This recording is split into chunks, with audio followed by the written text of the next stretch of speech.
சந்தியாவந்தனம், காயத்ரி உபாசனம், அக்னி காரியம், பிரம்மயஜ்ஞம் இதெல்லாம் நன்னா பண்ணிண்டு விசேஷமாக வேதாத்தியனம் பண்ணணும்.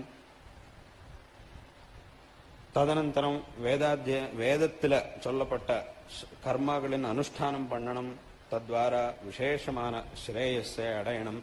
இந்த பிராமண ஜன்மத்தை சார்த்தகம் பண்ணிக்கணும். அப்போ அந்த மாதிரி பண்ணாதான் இந்த பிராமண ஜன்மம்ங்கிறது சார்த்தகமாகும்.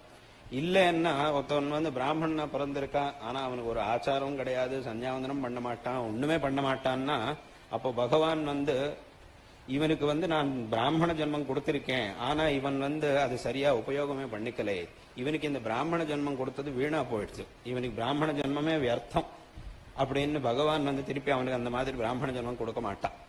இந்த பிராமண ஜென்மம் வரலைன்னா நமக்கு சம்பூர்ணமா ஸ்ரேயஸை அடைய முடியாது. அதனால் இப்பேற்பட்ட இந்த பிராமண ஜன்மம் வந்தபோது விசேஷமாக அனுஷ்டானத்துக்கு ரொம்ப பிராதானியம் கொடுக்கணும். விசேஷமாக நமக்கு விகிதமான அனுஷ்டானம் நன்னா பண்ணணும். இந்த சந்தியாவந்தனாதிகளை நன்னா சந்தியாவந்தனம், பிரம்மயஜ்ஞம் இத்தியாதி. சந்தியாவந்தனம் முதல்ல பண்ண வேண்டியது, முதல்ல பிராதமிகமான அனுஷ்டானம் சந்தியாவந்தனம். அது நித்யா கர்ம, நித்யானுஷ்டானம்.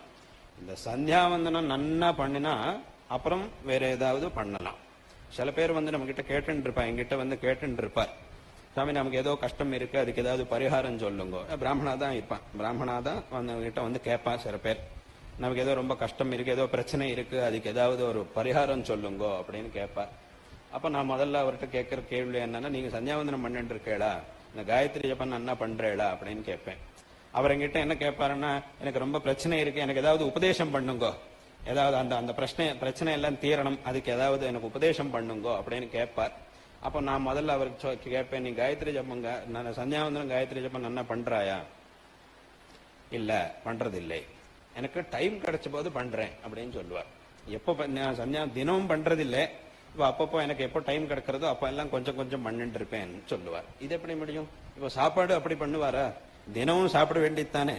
தினமும் அந்த டைமுக்கு ஒரு டைம் இருக்கு, இந்த டைம் இது லஞ்ச் டைம், இது டின்னர் டைம் அப்படின்னு வச்சுண்டு அந்தந்த டைம்ல சாப்பிடுறாரு எல்லோரும். அதே மாதிரி இந்த சந்தியாவந்தனமும் நித்திய கர்மா. இதுக்கு சாஸ்திரத்துல நித்திய கர்மா அப்படின்னு சொல்லியிருக்காரு.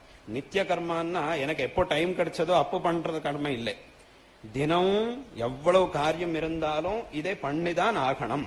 அப்பேற்பட்ட கர்மாக்கு தான் நித்திய கர்மா அப்படின்னு சாஸ்திரத்துல சொல்லுவாங்க. நித்தியம் பண்ண வேண்டிய கர்மா, தினமும் பண்ண வேண்டிய கர்மத்துக்கு நித்திய கர்மா.